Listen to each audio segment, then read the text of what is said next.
Terima kasih pemirsa, Anda masih setia bersama kami dalam Juru Bicara. Masih bersama dengan Dirjen IKP Kemenkominfo Republik Indonesia, Bapak Usman Kansong. Pak Dirjen, tadi sebelumnya kita telah membahas mengenai Undang-Undang PDP. Perlu waktu 2 tahun untuk masa transisi setelah pengesahan di DPR pada bulan September 2022 lalu. Apakah hal yang menjadi celah sehingga Undang-Undang PDP ini masih belum dikatakan optimal begitu, Pak? Ya itu tadi karena belum berlaku, ya belum berlaku jadi belum bisa diterapkan.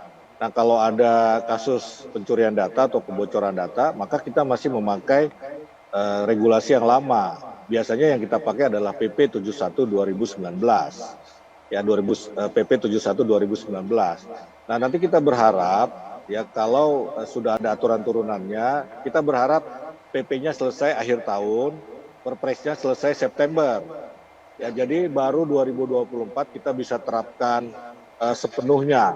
Jadi ada sanksi pidana, ada sanksi denda bisa kita terapkan. Kalau sekarang ini kan bahkan kita bisa mengejar pelaku pencuriannya begitu dengan undang-undang tadi itu ya. Tapi kalau sekarang kan kita tidak bisa melakukan yang lebih jauh dari memberikan sanksi kepada penyelenggara sistem elektronik. Ya sanksinya dari teguran sampai penutupan penyelenggaraan sistem elektronik, penutupan sistem elektronik. Nah, kalau kita langsung tutup, ya itu juga kan berbahaya. Ya berbahaya kenapa? Karena mungkin ada kebutuhan masyarakat yang kita tutup, artinya masyarakat tidak bisa menggunakan sistem elektronik. Ya katakanlah, misalnya imigrasi. Ya kalau kita tutup situsnya, ya masyarakat bagaimana mengurus paspor? Orang luar negeri mengurus visa, misalnya begitu. Nah, jadi dengan Undang-Undang PDP itu kita berharap perlindungan data itu makin meningkat, ya makin efektif di tahun-tahun mendatang, apalagi nanti ada lembaga yang akan mengawasinya. Lembaga itu akan berada di bawah Presiden, dibentuk berdasarkan Perpres, artinya dibentuk oleh Presiden. Nah, jadi mudah-mudahan dengan sistem kelembagaan yang demikian, itu akan lebih efektif juga. Jadi sebagai regulator, selain mengeluarkan atau menerbitkan regulasi, pemerintah juga berhak mengawasi, bisa bahkan quote unquote menghukum ya, dalam arti melaporkan ke pihak berwenang yang punya kewenangan menghukum ya, apakah itu kepolisian, kejaksaan, pengadilan begitu. Nah, kira-kira di situ masih ada celahnya ya. Mudah-mudahan kita bisa menutupi celah-celah itu ya dengan berlakunya Undang-Undang PDP nanti, dan dalam 2 tahun masa transisi ini kita juga melakukan sosialisasi ya kepada penyelenggara sistem elektronik ya, misalnya dikatakan di dalam undang-undang bahwa harus ada pejabat yang disebut data protection officer. Nah ini semua harus tahu, penyelenggara sistem elektronik harus ada orang yang bertanggung jawab mengendalikan data ya.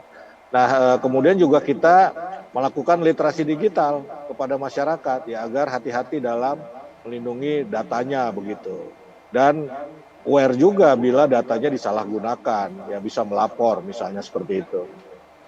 Baik, Undang-Undang PDP ini bukanlah tidak ampuh, melainkan hanya belum dapat diterapkan secara optimal karena masih ada beberapa hambatan. Nah, sebab pada prinsipnya ini sebenarnya Undang-Undang PDP ini sudah berlaku begitu ya Pak, sudah disahkan dan akan berlaku saat nantinya akan sudah diundangkan begitu ya Pak.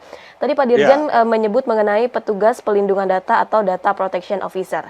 Ini kan sebenarnya lembaga ataupun satuan tugas yang dibentuk oleh Pak Presiden begitu ya Pak, secara spesifik. Lantas sejauh ini sudah sejauh apa sih Pak mengenai informasi dari adanya data protection officer ini Pak? Iya, mestinya sih bersamaan dengan akan berlaku efektifnya Undang-Undang PDP ini ya, di masa transisi ini seluruh ya penyelenggara data ya, pengendali data itu sudah mempersiapkan diri untuk mengadakan tadi data protection officer ya. Kalau tidak dia bisa dikenakan sanksi itu ya, tidak bisa beroperasi misalnya karena tidak adanya pejabat yang bertanggung jawab melindungi data begitu ya. Jadi kira-kira seperti itu. Jadi mau tidak mau ini harus dilaksanakan. Undang-undang itu kan wajib ya, equality before the law, jadi persamaan di muka hukum, jadi harus ada, mestinya sudah paham itu penyelenggara sistem elektronik begitu. Baik, terakhir Pak Dirjen, imbauan kepada masyarakat untuk senantiasa menjaga datanya dan bagaimana jika masyarakat itu sendiri telah mengalami kebocoran data, apa yang harus dilakukan oleh masyarakat? Ya, yang pertama tentu saja melindungi data pribadi itu harus menjadi keharusan. Kesadaran untuk melindungi data sendiri itu keharusan.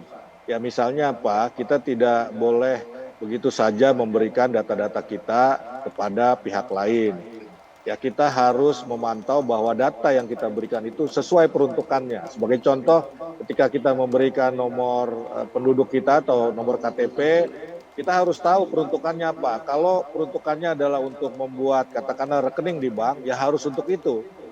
Ya, tidak boleh untuk yang lain. Nah, begitu kita mencium atau menemukan fakta bahwa data kita disalahgunakan ya oleh penyelenggara sistem elektronik, ya kita harus melapor. Ya kita harus melapor. Dan penyelenggara sistem elektronik juga harus serius dalam melindungi data, tidak boleh menyalahgunakan. Karena begitu menyalahgunakan sanksinya lumayan berat, sanksi pidana maupun sanksi administratif berupa denda. Tadi itu begitu. Jadi masyarakat bisa melapor nanti ke lembaga nanti yang kita bentuk ya begitu. Ya bahkan mungkin bisa juga melaporkan ke polisi ya, ke Polri. Ya karena ini sudah juga bisa diakomodasi dengan undang-undang KUHP misalnya begitu.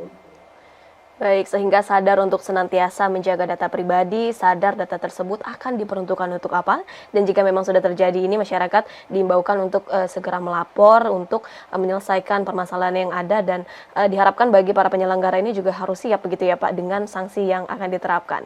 Sekali lagi terima kasih banyak Pak Dirjen telah berbagi bersama kami mengenai perlindungan data pribadi yang kita harapkan juga Undang-Undang PDP ini agar segera diterbitkan begitu ya Pak, untuk melindungi data kita bersama. Terima kasih banyak Pak Dirjen, salam sehat selalu.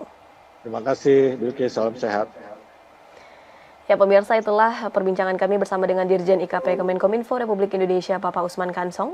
Juru bicara akan kembali menjumpai Anda hari Senin depan. Saya Bilkis Sabila pamit dari hadapan Anda. Terima kasih atas kebersamaan Anda. Selamat malam dan sampai jumpa.